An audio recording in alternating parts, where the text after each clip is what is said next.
Cherokee was sitting on a branch of his favorite tree, forbiddingly smoking the tobacco that was beheld for the elders, as all youths who think they are men do. "Aren't you scared?" He heard the voice of his best friend and cousin, Koatoe. Cherokee acted like he didn't know what his cousin meant. "What are you talking about?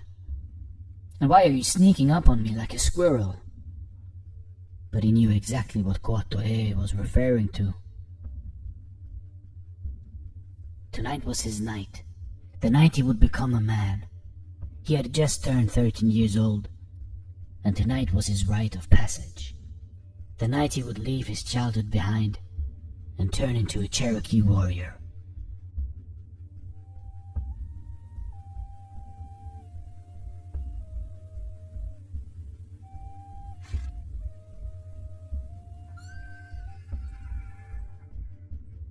Scared?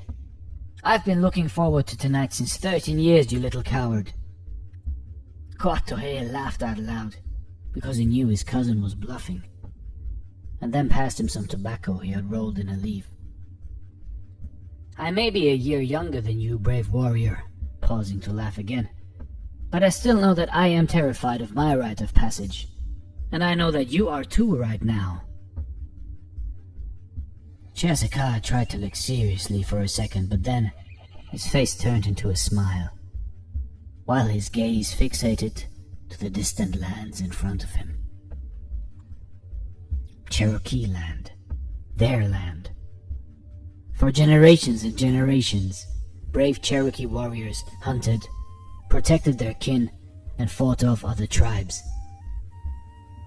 To do so, they each had to pass their rite of passage. Prove their heart. Prove that they were fearless, that they were able to lead a tribe, defend the tribe, and if necessary, die for the tribe. When a boy turns 13, in that year he must spend a whole night in the deep forest on his own, blindfolded, sitting on a stone, and must not move, nor take the blindfold off or run away. It sounded childish at first thought, but only at first thought. He would be deep in the forests, a dangerous place full of wolves, bears, snakes, maybe hunters of other tribes, or even these white men who were from a place far away and could not speak the language of the lands. On his own, and far away from his tribe, he would have to prove that he had it in him.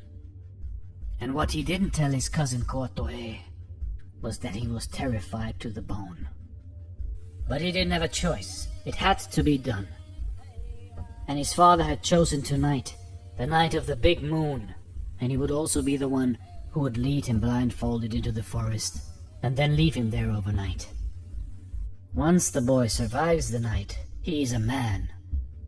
He cannot tell the other boys of his experience. Each boy must come into his own manhood. 2 hours later, the sun started to go down, and his father met him in front of their tent.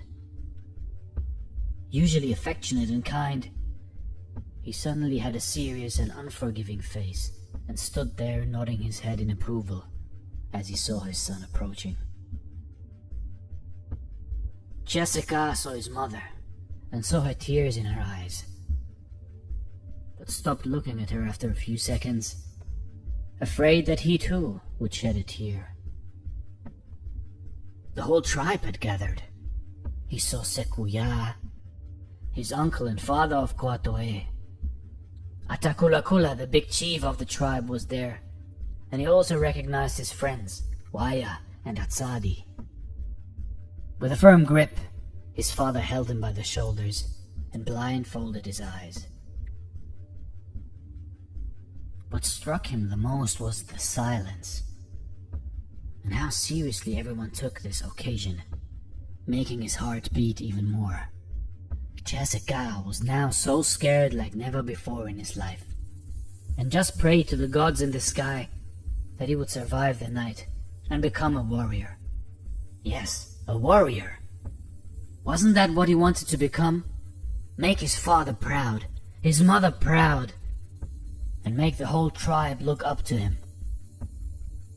The thought of wearing the mark of the warrior on his face made him happy for a while, and clouded out the negative thoughts he had had the days prior. After walking for what felt like eternity, his father told him to turn around and sit. He did just as he was told, and there behind him was the big stone of the warriors, where he would spend the night. Without saying a word, his father disappeared, and after several minutes, he knew he was on his own. The boy was terrified. He could hear all kinds of noises. Beasts were all around him. Maybe even some human would hurt him. The wind blew the grass and the earth, and it shook his stump, but he sat stoically. Even as he heard the wolves howl, he stayed there, blindfolded, and didn't move an inch. When he heard the grizzly breathing down his neck, he didn't flinch. As he heard voices of other Cherokee, who he knew they were from another tribe, he sat quietly and determined. As the rain came, he let it touch his hair and body without moving. He felt a snake crawling on his arm, and was fearing death, but stayed vigilant and a warrior at heart throughout. Finally, after a horrific night, the sun appeared, and he removed his blindfold.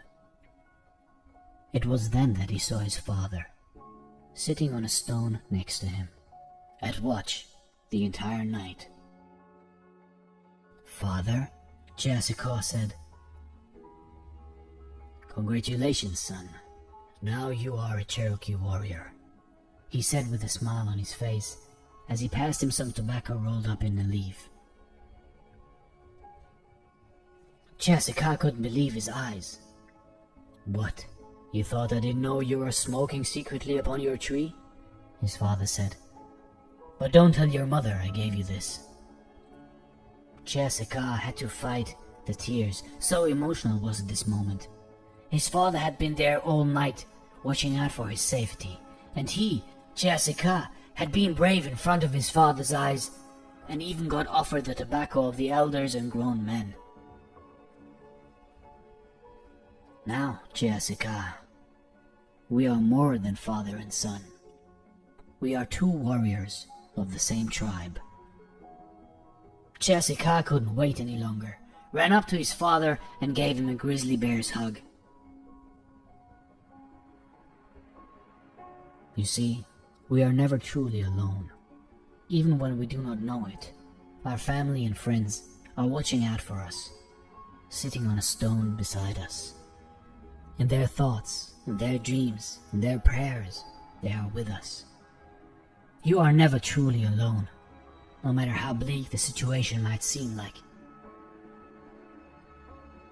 You are one of the tribe, and if you prove your heart, you will be a Cherokee warrior also. Thanks for watching, and stay blessed.